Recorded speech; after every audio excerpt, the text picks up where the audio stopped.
Assalamualaikum warahmatullahi wabarakatuh. Selamat pagi, selamat siang, selamat sore, selamat malam. Kapanpun dan dimanapun teman-teman menonton video ini. Selamat datang di Skypedia episode pertama. Perkenalkan, saya Bayu dari KPPN Skayu. Di sini akan menjelaskan terkait capaian output. Nah, di video ini saya akan menjelaskan secara singkat terkait apa itu capaian output dan teknis dari pengisian capaian output tersebut sebagai Satker. Oke, saya screen dulu. Oke, jadi yang perlu teman-teman lakukan pertama adalah teman-teman membuka website sakti.kemenq.go.id. Lalu teman-teman login menggunakan user bendahara. Ya, ingat user bendahara. Oke, user bendahara dalam hal ini operator, OPR ya. Lalu selanjutnya teman-teman harus mengambil yang namanya RKKL Satker ya di modul penganggaran, lalu di modul cetak, di modul rincian kinerja rincian kertas kerja Satker. Oke, lalu teman-teman memilih kode Satker. Oke, setelah dipilih, nah semuanya ini sisanya akan otomatis di hari tersebut dan pejabat yang sedang aktif gitu lah. Kalau teman-teman tinggal unduh, bisa PDF atau Excel. Di sini saya akan unduh PDF saja. Oke, oke. Di sini teman-teman menentukan letaknya di mana, lalu tinggal simpan. Nah, di sini teman-teman ini adalah bentuk dari RKKL tersebut. Nah, mungkin teman-teman lebih familiar ya daripada saya terkait RKKL ini. Nah, di RKKL ini ada kolom-kolomnya, teman-teman ya. Jadi ada kode, program, volume, harga satuan, jumlah biaya, SD atau CP. Nah, di sini di bagian kode ini dan program, jadi paling atas ini adalah program ya, teman-teman. Jadi runtutannya itu adalah paling atas program. Lalu di bawahnya lagi itu ada kegiatan, lalu di bawahnya lagi itu ada output, lalu rincian output atau sub output, lalu ada komponen, lalu ada rincian komponen atau sub komponen, lalu di bawahnya lagi ada akun, lalu ada item, dan nanti paling terakhir itu ada transaksi. Nah, transaksi ini tidak muncul di sini ya teman-teman, tapi muncul ketika telah terrealisasikan. Nah, yang perlu teman-teman perhatikan di sini adalah di bagian sub output-nya gitu. Nah, saya contohkan satu di sini, di mana ada di sini sub output 408 FAE 001 itu rekomendasi atas kinerja investasi pemerintah. Volumenya adalah 2 rekomendasi. Artinya apa? Teman-teman itu diharapkan dalam 1 tahun dapat menghasilkan 2 rekomendasi atau di bagian outputnya ini adalah laporan gitu. Nah, jadi misal ya, teman-teman pada bulan April ya, teman-teman pada bulan April telah menyelesaikan 1 rekomendasi tersebut atau 1 laporan. Nah, berarti eh, volumenya ya, realisasi volume dari rincian output atau disingkat RVRO adalah 1, teman-teman. Di bulan April nanti teman-teman input sebesar 1. Lalu di PCRO-nya ya, persentase capaian rincian output, teman-teman isi 1 ya sebesar realisasi per targetnya 2 dikali 100% atau sama dengan 50%. Jadi, pada bulan April teman-teman akan mengisinya sebesar 50%. Oke, jadi ada 2. Ada 1 itu adalah rincian volume, volumenya adalah 1 rekomendasi. Kedua ada lagi PCRO-nya, persentase capaian rincian output, yaitu sebesar 1 per target ya dikali persentasenya 100%. Dalam hal ini adalah 50%. Nah, perlu menjadi catatan teman-teman bahwa pada bulan-bulan sebelumnya bukan berarti realisasi tersebut nol. Teman-teman bisa mengakui tersebut dengan catatan di bawah 50%. Gitu. Nah, jadi misal di bulan Maret, teman-teman persentase capaiannya bukan 0%. Tapi persentase capaiannya itu sampai dengan 49,999%. Katakan di bulan Maret teman-teman tuh sebenarnya udah melaksanakan gitu, cuma laporannya belum jadi. Nah, lalu setelah di rinciannya berdasarkan analisis teman-teman atau dibagi rata dari setiap langkah-langkahnya, rupanya katakan 45% nih gitu PCRO-nya. Nah, teman-teman tinggal isi saja gitu ya. Ada banyak professional judgment yang bisa teman-teman lakukan. Intinya maksimal sebelum selesai, sebelum ada 1 laporan tersebut, maksimalnya adalah di bawah 50% atau 49,9999 gitu. Nah, oke. Nah, setelah teman-teman tahu gitu apa aja yang harus teman-teman isi. Nah, sekarang kita isi capaian output tersebut di Sakti. Nah, teknisnya teman-teman ke modul komitmen, ke RUH, lalu ke rincian realisasi kinerja Satker. Lalu teman-teman di sini pilih periodenya. Pilih periodenya. Nah, katakan di sini periodenya adalah periode April. Nah, yang perlu menjadi perhatian dari teman-teman adalah di sini ada beberapa kolom yang bisa teman-teman isi. Nah, ini saya contohkan satu. Saya pilih yang paling atas tadi ya, rekomendasi. Nah, di sini volume targetnya udah terlihat dua. Satuannya apa? Rekomendasi. Nah, realisasi volume RO kumulatif sampai detik ini adalah nol. Jadi, dari bulan Januari sampai Maret, itu belum ada rekomendasi yang dihasilkan. Nah, di sini PCRO-nya, progres capaian RO, itu sudah 25%. Kenapa? Karena seperti yang saya katakan tadi, untuk satu realisasi atau setiap satu rekomendasi, itu harusnya PCRO-nya 50%. Kalau saya bilang, oh bulan Maret sebenarnya sudah ada loh panitianya, sudah dirancanakan loh acaranya, bahan tayangnya sedang dibikin gitu. Nah, itu bisa diakui sebagai persentase capaian, teman-teman. Nah, dan ini adalah hasil kumulatif dari inputan kita dari bulan sebelumnya yaitu Januari, Februari, dan Maret gitu. Nah, lalu di bagian paling kanannya ini ada penambahan realisasi RO atau penambahan RVRO di bulan April yang akan kita input tersebut. Nah, katakan kalau di bulan April ini teman-teman berhasil menyelesaikannya sampai ke rekomendasi atau laporan tadi. Nah, teman-teman tinggal ke bawah, lalu tambah realisasi, diklik. Nah, lalu di bagian atas ini, Anda tidak dapat melakukan import realisasi kinerja bulan April pada periode ini. Oh ya, sorry. Ini masih periode Maret ya, masih periode Maret, masih bulan Maret. Kalau gitu kita beralih dulu ke Maret gitu ya. Oke, dipilih lagi rincian outputnya. Nah, teman-teman tambah realisasi. Sudah terdapat realisasi kinerja. Oke, ini sudah pernah diisi, tapi kita okekan saja untuk melihat uh, isiannya gitu loh. Kita ubah. Kalau teman-teman udah melakukan pengisian seperti kami, bisa diubah. Nah, lalu di sini akan muncul baru penambahan RVRO, lalu penambahan progresnya, lalu bukti dukung, rincian capaian, dan keterangan. Nah, untuk RVRO-nya ini sesuai dengan realisasi ya, karena di bulan Maret belum ada rekomendasi, maka ya nol gitu loh. Nah, terus untuk penambahan progresnya, ini saya buat 8,34 dengan catatan bahwa oh udah ada kegiatan yang terlaksana. Tapi memang rekomendasi atau laporannya belum selesai dilaporkan gitu loh. Nah, lalu bukti dokumennya adalah SPM dan laporan. Ini menyesuaikan saja sama teman-teman, tapi yang paling umum adalah SPM dan laporan karena tadi targetnya adalah rekomendasi atau laporan. Maka ya bukti dukungnya laporan. Untuk bukti dukung uang keluar, kita pakai bukti dukung SPM di sini. Gitu. Jadi di sini bukti dukungnya SPM dan laporan. Ini bukti dukung yang paling umum. Terus referensi capaian. Nah, referensi capaian di sini akan ada beberapa pilihan adanya efisiensi dan optimalisasi anggaran, ini ketika antara realisasi pagu uang yang keluar ya sama persentase capaian output itu sama. Nah, kita lihat di sini pagu belanjanya itu sebesar 4,6 juta. Berarti ya kalau satu kegiatan itu sudah selesai, berarti harusnya 2,3 juta itu sudah terrealisasi atau keluar dari kas kita gitu loh. Nah, kalau itu terjadi artinya ada efisiensi di situ. Nah, di sini saya ubah lagi. Nah, berarti ada efisiensi dan optimalisasi gitu. Nah, terus yang kedua, referensi yang kedua adalah kegiatan sudah dilaksanakan, namun pertanggungjawaban keuangan belum dilakukan atau masih dalam proses.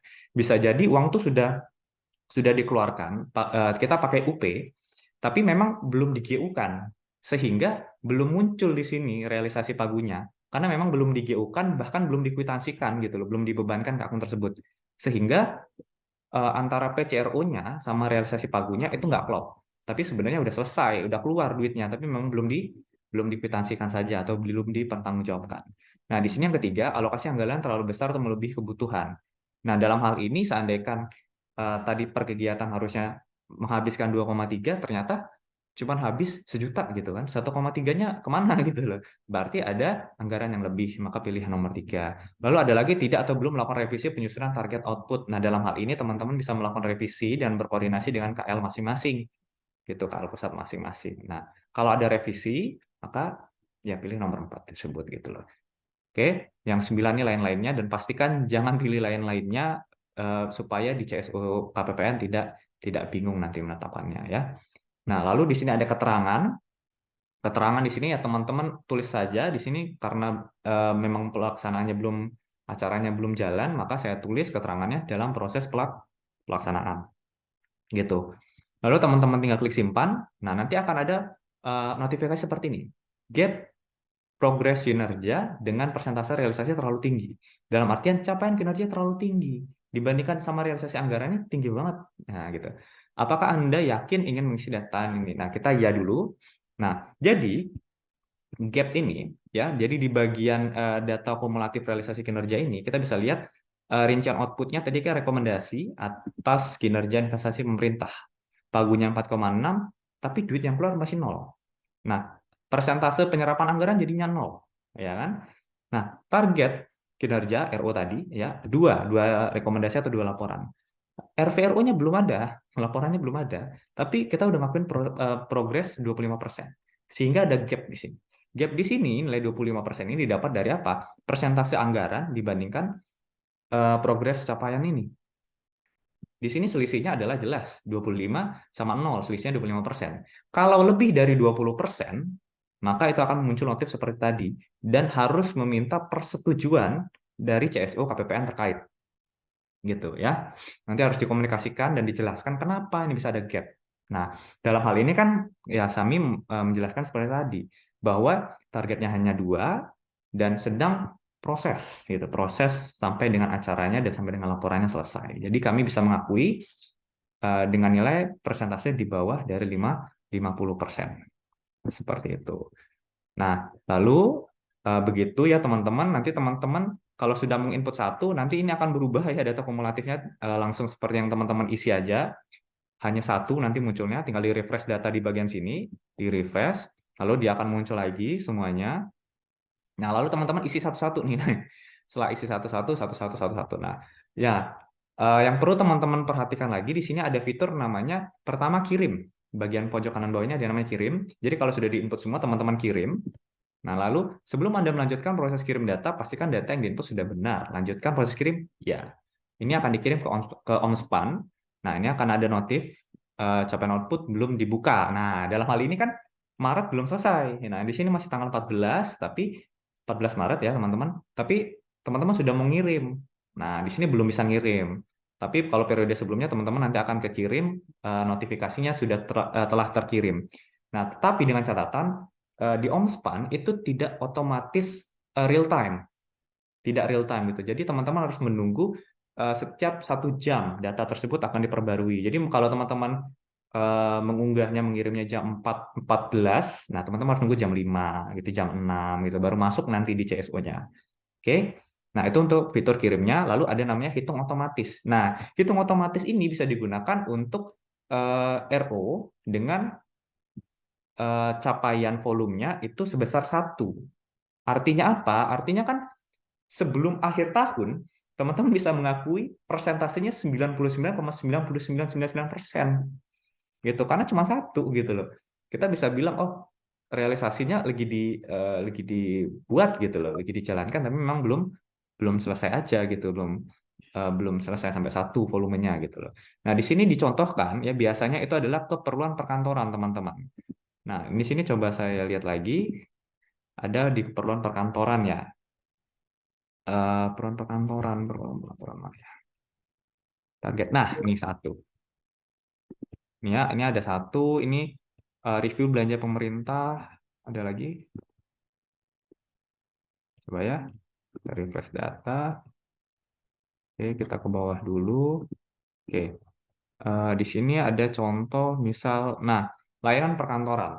Nah, untuk rincian output layanan perkantoran, pagunya sebesar 156 juta, realisasinya 21 juta, artinya persentase penyerapannya 13,47, targetnya RO-nya baru sebesar 1. Nah, artinya apa? Artinya ini tuh sebenarnya merupakan eh, distribusi setiap bulan. Karena namanya juga layanan perkantoran.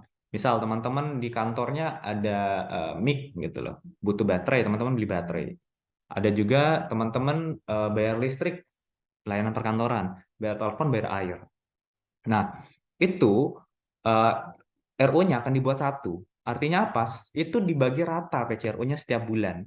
Jadi untuk yang satu ini, ya, yang RO-nya satu, teman-teman silahkan mengisi PCRO-nya sebesar 1/12 dikali 100% setiap bulannya, atau sebesar 8,33%. Kenapa? Karena tadi ini tuh layanan perkantoran yang RO-nya hanya satu, sehingga persentasenya bisa dibagi merata setiap setiap setiap periodenya atau setiap bulannya. Nah, oleh sebab itu untuk khusus RO-RO dengan eh, volume satu ini, ya, teman-teman bisa melakukan namanya hitung otomatis. Nah, di sini ada nih, progres ini akan melakukan perekaman data capaian kinerja secara otomatis dengan kriteria. Satu, program dukungan manajemen, kodenya WA. Ya, ingat hanya dukungan manajemen atau biasanya ini tuh anggaran yang ada di umum, gitu, yang di seksi atau subbak atau bagian umum gitu. Terus kedua, KRO dengan deskripsi layanan, seperti tadi layanan perkantoran. Nah, target RO-nya tuh hanya satu. Nah, gitu ya, sehingga bisa dibagi rata. Nah, data yang sudah direkam sebelumnya akan tertimpa. Apakah Anda yakin yang melanjutkan? Iya. Itu. Nah, nanti dia akan proses otomatis. Nah, di sini teman-teman bisa lihat. Nah, di sini dia akan langsung muncul seperti ini. Di rincian bagian kanan ini, RVRO-nya ini 0, PCRO-nya 833, dan bukti dukungnya dan lain sebagainya, dan keterangannya progres apa yang dihitung secara proporsional sesuai dengan bulan yang sudah dilalui. Nah, ini otomatis teman-teman, tapi kalau teman-teman mau ubah ya silahkan diubah gitu. Disesuaikan saja dengan kebutuhan teman-teman gitu. Nah, di sini kenapa sih RVRO-nya masih 0? Gitu, padahal bulan tersebut sudah lewat karena tadi RO-nya hanya satu. Kalau teman-teman isi satu, berarti sudah 100%. Gitu. Jadi diisi 0 aja, nanti di akhir tahun baru teman-teman isi satu. Yang penting teman-teman PCRO-nya ini diisi 83,33, bukti dukungnya ini kalau mau diubah silahkan, kalau mau dibikin strip juga silahkan. CSO harusnya mengerti bahwa ini adalah layanan perkantoran. Artinya apa? Ya dihitung otomatis rata setiap bulan. Gitu ya. Oke. Di sini kita batal saja. Gitu. Oke. Setelah teman-teman hitung otomatis, yang perlu teman-teman perhatikan lagi adalah, oke, lalu di bagian menu selanjutnya adalah ada unduh. Kalau teman-teman ingin mengunduh, katakan di sini teman-teman mengunduh periode Maret tadi yang kita isi ya, periode Maret yang teman-teman isi. Kalau teman-teman ingin mengunduh, ya silahkan bisa diunduh. Lalu teman-teman letakkan, katakan di download. Lalu teman-teman buka. Nah, di sini ada rinciannya bahkan ya, rinciannya per kegiatan, apa aja kegiatannya. Siapa tahu nanti pimpinan teman-teman mau melihat gitu loh ya. Siapa tahu KPA yang mau melihat. Terus simpan dan batal ini ketika teman-teman mengubah tadi atau menambah realisasi, batal juga. Nah, keluar ini untuk keluar dari menu capaian output ini gitu loh. Oke, eh, saya rasa cukup cukup sekian ya, cukup sekian Skypedia episode pertama. Apabila ada pertanyaan silahkan komentar di bawah atau menghubungi CSO KPPN Sekayu. Eh, saya akhiri dengan terima kasih sudah mendengarkan dan saya tutup dengan wassalamualaikum warahmatullahi wabarakatuh.